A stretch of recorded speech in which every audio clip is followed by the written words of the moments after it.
Hi guys, welcome back again dito sa ating YouTube channel, no? So, yun, sa video na to is ituturo ko sa inyo na step by step, no? Kung paano nga ba mag-upload ng video, no? Dito sa TikTok kapag isa kang TikTok affiliate. Yan para sa mga hindi pa alam, no? Kung paano ba mag-upload ng TikTok video, no? Kaya panoorin nyo itong video na to hanggang dulo, no? Para wala kayong makaligtan ng mga detalye. Dahil tuturo ko sa inyo na step by step, no? Kung paano mag-upload ng video. Siyempre, lalagyan din natin yan ng yellow basket.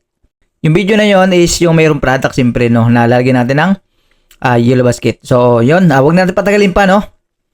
Intro, pasok.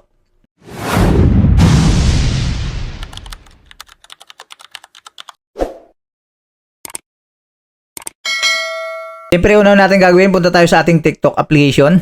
So, pag nandito na tayo sa ating profile, punta tayo dito sa plus na to, sa baba. May plus dyan.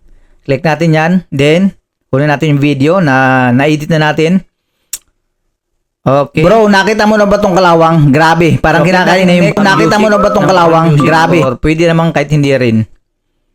Yan, hanap lang ako ng music na ilalagay ko dito. Okay. Bro, nakita mo na ba tong kalawang? Grabe, parang kinakain na yung bakal. Ang sakit nun, lalo na kung sa mga motor natin. So ngayon lalagyan natin ng caption to. Kung ano yung product natin. Yan, may caption na ako dito. So siyempre lalagyan natin yan ng hashtag or tags o kung ano bang tawag dyan. So, ganyan. Okay na yan.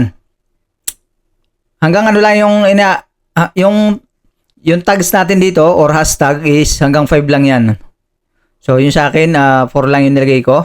So, ngayon maglalagay na tayo nung product link or yellow basket. Click natin yung link na to. Para sa mga baguhan, no, is ang makapaglagay lang ng basket sa video natin is yung may 600 followers na. Kung wala pa kayong 600 followers, hindi pa kayo pwede maglagay. Click na natin to, yung add, then punta tayo sa product, itong basket na to. Ngayon, dapat nandito na yung ating product na ano. Hanapin natin dito yung ating product na ilalagay doon sa video. Kumbaga, hanapin natin yung product na ginawa natin ng review. So, ito yung sa akin. Kiklik ko na lang yung add.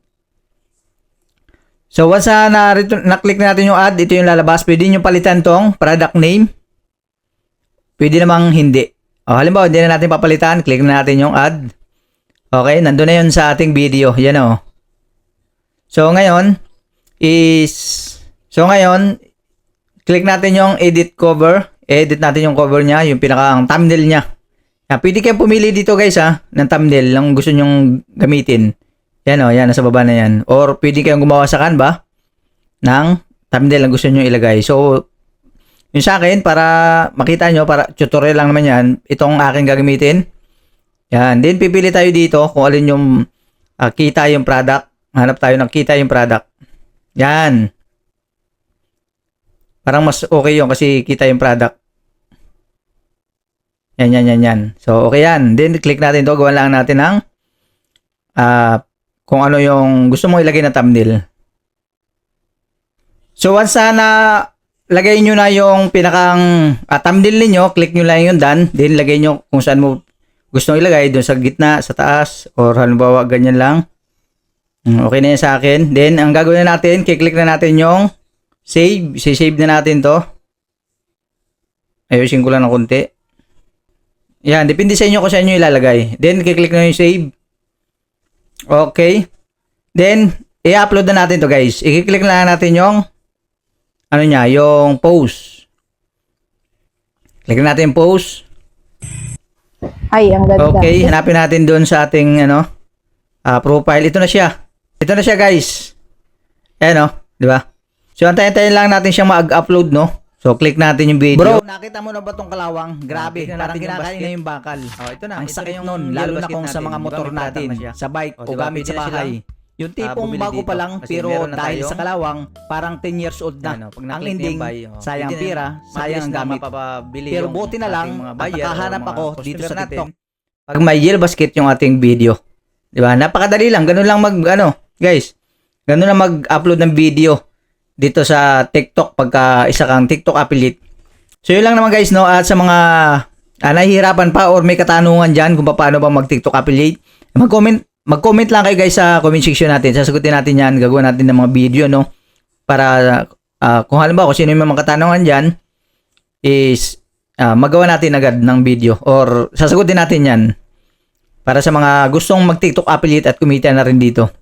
So, yun lang naman guys, no? At abangan lang kayo sa next video natin dahil marami pa tayong i-share dito, ano? About dito sa TikTok affiliate at sa iba pang mga site, no? Na pwede tayong kumita ng extra income kahit nasa bahay lang tayo. So, yun, maraming salamat sa panonood nyo guys. At kung nakatulong sa inyo yung video na to, don't forget to like and subscribe, no? I-hit nyo na rin guys, no, yung notification bell, no, para updated kayo lagi sa next video natin na i-upload. Maraming salamat sa panonood nyo. Kita-kits sa next video.